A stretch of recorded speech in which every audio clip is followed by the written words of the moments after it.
दोस्तों मूवी की स्टार्टिंग में हम भाभी और नंद दिखाई जाते हैं जो कि मोबाइल में गपागप मूवी देखते हैं। फिर तभी सीन शिफ्ट होता है तो गांव से रोहन नाम का लड़का आता है उनके यहाँ पे रहने के लिए।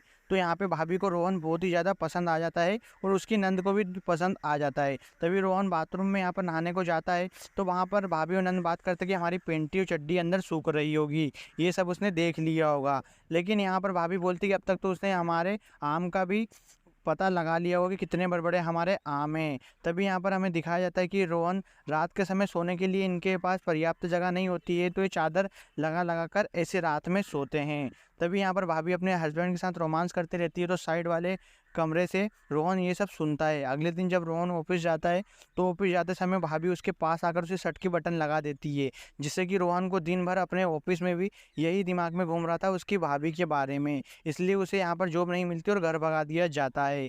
तभी यहाँ पर रोहन जब घर पर आता है तो घर पर आते समय यहाँ पर घर पर कोई नहीं रहता है। उसकी नंद और भाभी बात कर रही थी कि हम भी यहाँ पर अब रोहन के घोड़े की सवारी करेंगे। तभी रोहन घर पे आता है, घर पर कोई नहीं रहता है तो भाभी को देखकर उसका काला घोड़ा खड़ा हो जाता है और वो किचन में जाकर भाभी के साथ गपागप करना शुरू कर देता है। तभी नंद ये देख लेती है और नंद भाभी से बोलती है कि भाभी तुमने उसके साथ गपागप किया मुझे पता है। तभी रोहन उसके भैया को दारू पिला देता है और रात में उसके साथ भी गपागप करता है। तभी उसकी नंद बोलती है कि मुझे भी यहाँ पे गपागप करना है नहीं तो सबको बता दूंगी।